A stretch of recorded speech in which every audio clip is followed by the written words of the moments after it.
Hi, everyone. Judge Andrew Napolitano here for Judging Freedom. Today is Thursday, June 22nd, 2023. It's about 5:45 in the afternoon here on the East Coast of the United States. Congressman Andy Biggs will be with us in just a moment. He's a member of the House Judiciary Committee, and they spent the day interrogating prosecutor John Durham. Wasn't John Durham supposed to prove that everything the FBI did and Bob Mueller did was wrong and was politically motivated? What did he prove? Who did he indict? Right after this. When it comes to carrying valuables or even firearms in your vehicle, most people feel they have to choose between safety and convenience. A vehicle break-in occurs every 36 seconds in America. The headrest safe gives you the power to store cash, jewelry, medication, and yes, even your concealed carry firearm. You'll never have to worry about taking your valuables with you again. Keep them safe with the headrest safe. Use promo code JUDGENAP and enjoy $50 off for a limited time at theheadrestsafe.com. Congressman Andy Biggs, always a pleasure. I know it's a busy day for you and a busy time. Thank you very much for joining us.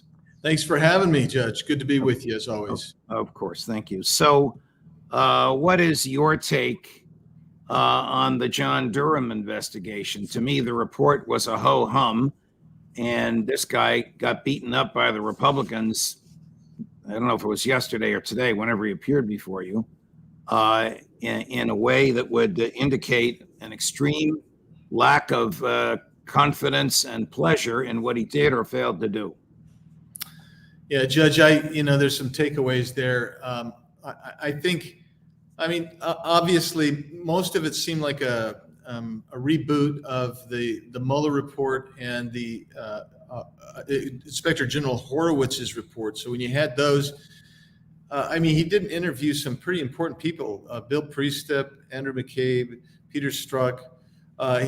They could never find this Professor Joseph Misfud, who's the guy who probably started the whole thing.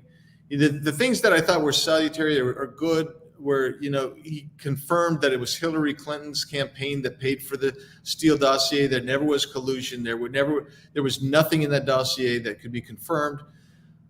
We probably knew that, but I'll give him that worked out okay. But for me, he didn't go after the people that have weaponized the Department of Justice and the FBI, and that's the thing I just don't get. The only charge that actually stuck was Kleinsmith, who was an attorney who basically committed perjury on a FISA warrant application. And that guy got off.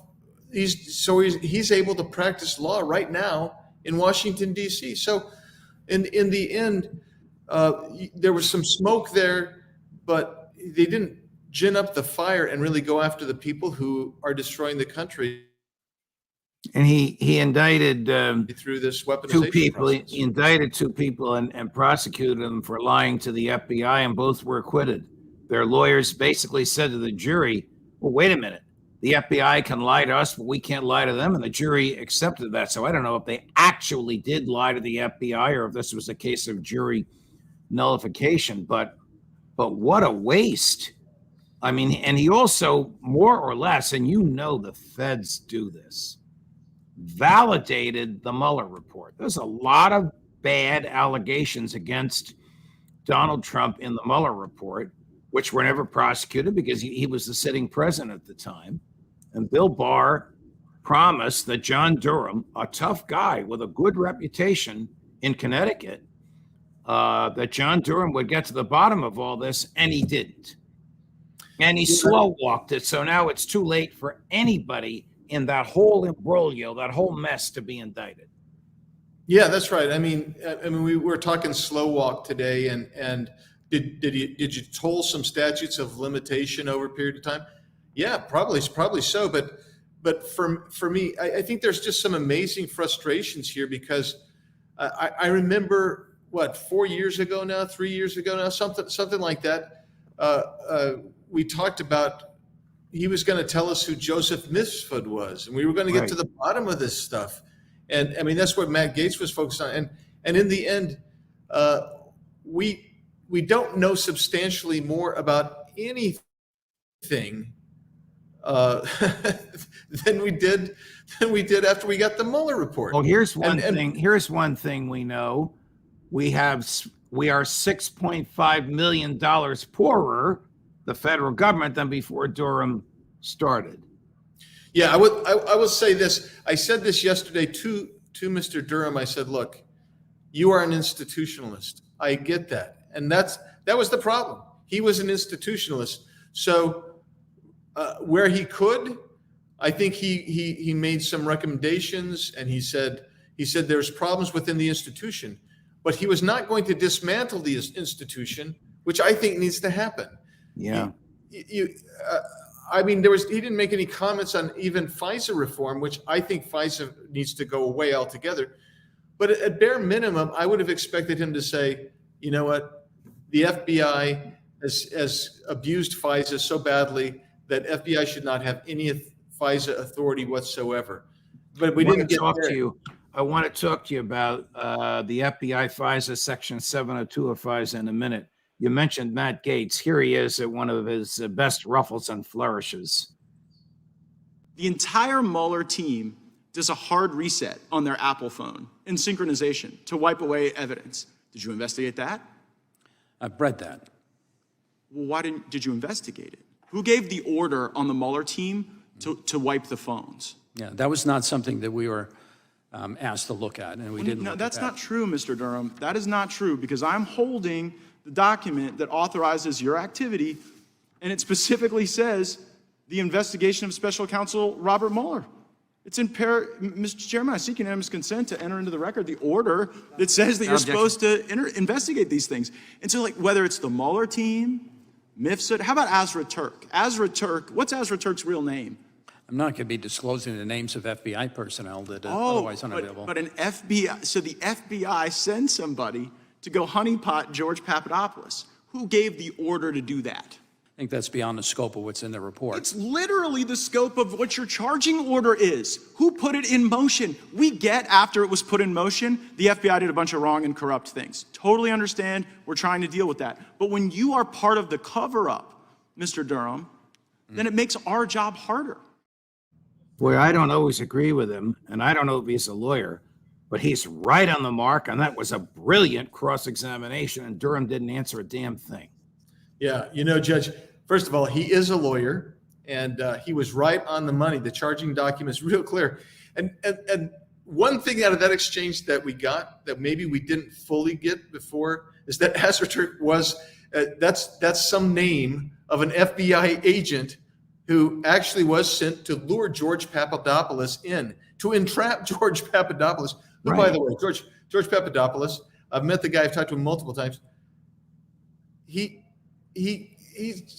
just an average guy that was shooting his mouth off. That's really what you get. But they sent in this lady, but the question is, who sent her in? Right. Whoever sent her in is one of the political instigators and creators of this whole thing. That Durham didn't go there, didn't understand that that's where he's supposed to go, is beyond me. I can understand Bob Mueller not going there because he may have been behind this whole thing. So Durham's job is to investigate Mueller. Instead, we weren't told to go there. We didn't look there. But we ratify everything Bob Mueller concluded. Yeah. What a waste.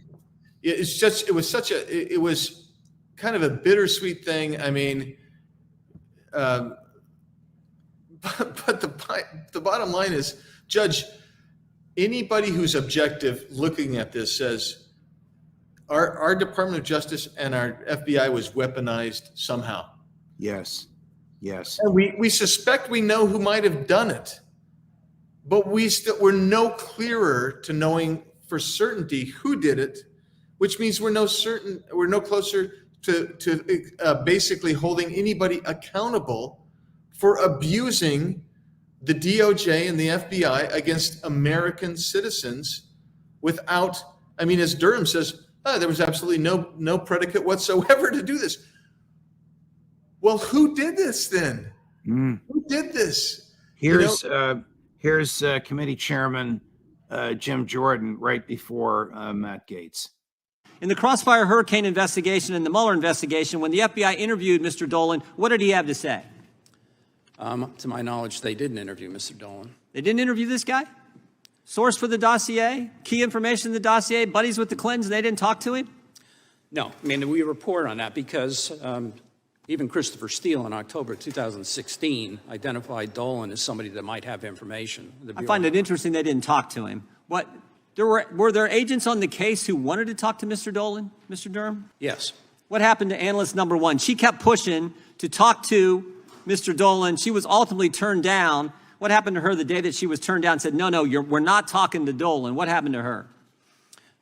At about the same time, she was assigned to a different project. They moved her. They said, we can't have this. We can't have that. We can't be looking into the Clintons' buddy, a key source for the dossier. They reassigned her. It's crazy. They didn't talk to the key source. They kept key intelligence from the investigators. This is how bad this investigation was.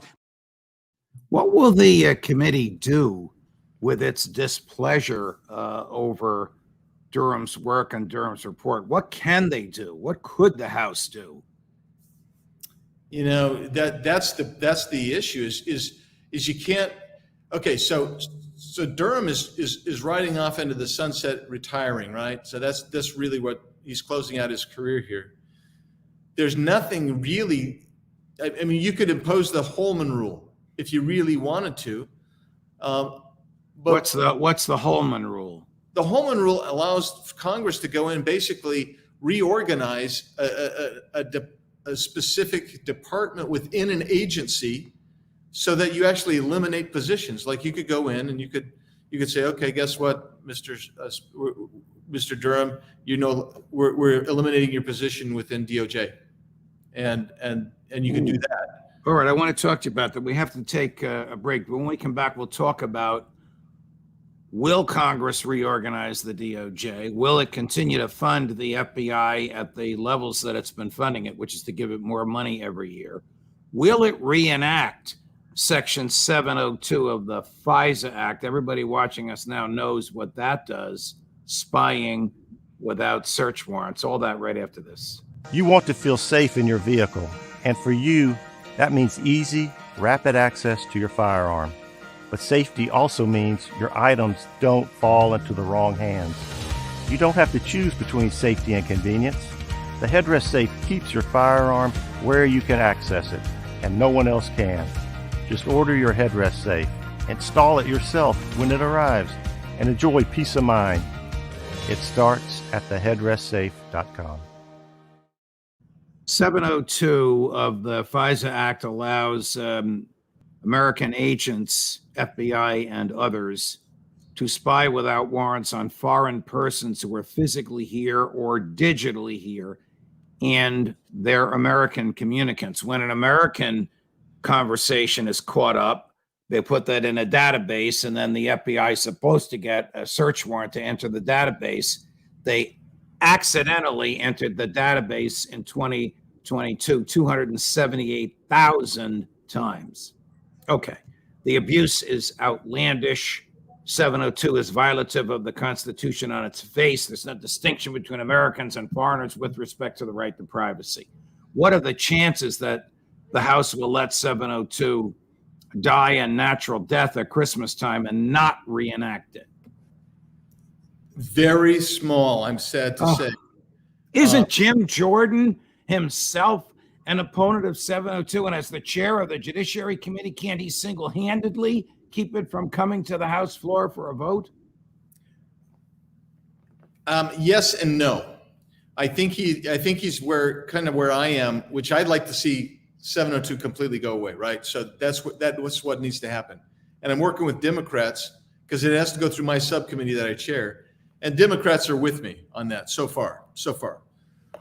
But they don't even think that they can get enough Democrats to supplement the Republicans so that we can go forward in a bipartisan way. Now, what does Chairman Jordan want to eliminate 702 altogether? I don't know, but I do know that he wants to pull FBI out and remove all authority for the FBI. We are fighting, Judge, and I think you know this. We're fighting with our own party the neocons, the Intel Committee, who say, if you don't have 702, then what's going to happen is they're going to keep, they always say this, they're going to keep spying on you anyway. And I said, well, then it'd be absolutely illegal, more illegal than it is already. Then the second thing is they say, oh, we won't be safe. But that's not true either. Neither one of those things is true. And I think we need to toss it, but we're fighting our own people. And so that means that we have enough trouble getting it out of committee. I think we could do okay getting it out of Judiciary Committee, and I think Chairman Jordan would be okay with that. But he just came up and told me that I'm going to be on a task force because you got some folks on a couple other committees that actually don't think like we do that are going to fight us on it. And so I'm going to go in there and try to fight those guys and see if we can change. So just keeping the FBI from going to FISA, that's not going to protect us at all. Other intelligence agencies will go to FISA. It's still a secret court. The judges are basically, I got a good friend on FISA, so he hates this. The judges are basically clerks. Oh, here's your application. Granted. 99.96% of applications are granted. I mean, I heard applications for search warrants for all the years I was on the bench. I didn't grant. Nobody I even know or heard of granted a percentage that high.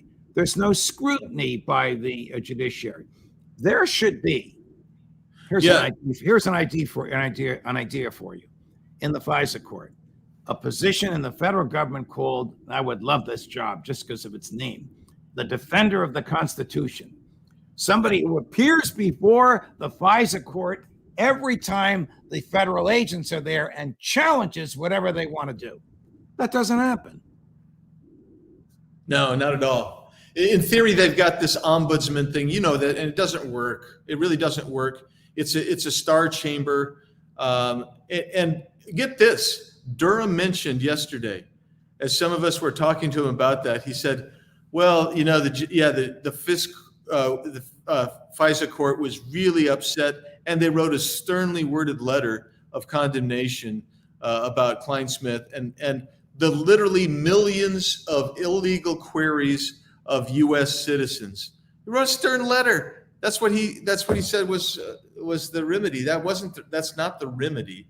The remedy is to let it pass an ignominious death. And if we can't do that,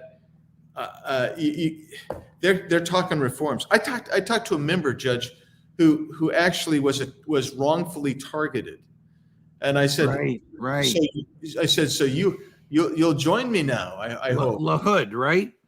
I can't say any names, but okay. Well, one of the members has been open about him being targeted, but maybe this is somebody else. Maybe they targeted more than one. Somebody else, and the individual said, Andy, it's but we got to have it. So let's talk about reforms. And I'm like, reforms? The reason that you can't just reform it is because there is no integrity anymore, right? You can't. And without that integrity, you're going to get overrun every time because you can't have the transparency you want. They'll say you can't have that transparency. And what makes it a Fourth Amendment search warrant work is transparency and accountability. Correct. And the requirement of probable cause. If there's no requirement of probable cause, then these warrants are just general warrants. They're like fishing nets. Let's just throw it out there and gather this information and see what we come up with. I'll tell you a funny story. This statute expires 702 every 5 years. 5 years ago, Trump was in the White House. 5 years ago, I was one of the early morning hosts on Fox and Friends. I look in the camera and I go, Mr. President, he's not there. I'm talking to him because I know he's watching. The Congress just reenacted 702. 702 is the mindset that spied on you. Veto it. 2 minutes later, he tweets, I'm vetoing 702. An hour later, Mitch McConnell, Paul Ryan, Mike Pence, they're all in the Oval Office. And someone else who was there tells me the following happened. Trump says, the judge says it's unconstitutional. One of those three said, The judge is a literalist. He thinks the Constitution means what it says. We really need this. Trump sends me a message. They twisted my arm, and he signed it. Yeah, Sitz has vowed if he becomes president, he'll never, ever, ever sign this again. Look, I know he's got a lot of faults, but occasionally understands what's going on, particularly with the deep state. And I know I'm making you laugh, but this is not a laughing matter. No. Does the intelligence community have dirt on members of Congress to the point where they will always reenact these statutes and always increase their spying budgets? Sometimes I think they might, but look, remember this. It's the same day you're doing that. Remember this. I was fighting against it like crazy 5 years ago. And then it passes, right? The same day it passes, what happens? They reveal that they've been spying and using these FISA warrants against members of Congress. Wow. And against Trump. And I'm like, see, they weren't even honest enough to tell us. Justice Scalia told me that he knew the court was being spied on. He knew it. He didn't want to say, he told me this privately. He never said anything about it publicly. Yeah, I believe it. Hey, Congressman Biggs, I don't know how you do it. You're faithful to the Constitution in a sea of big government, one party, pro-war, pro-welfare state, pro-national security state, pro-anything goes members of Congress. God bless you. Keep up the fight. Thank you for joining us. More as we get it. Judge Napolitano for Judging Freedom. You want to feel safe in your vehicle. With access to your firearm that's both secure and convenient, the headrest safe keeps your firearm where you can access it and no one else can. It starts at theheadrestsafe.com.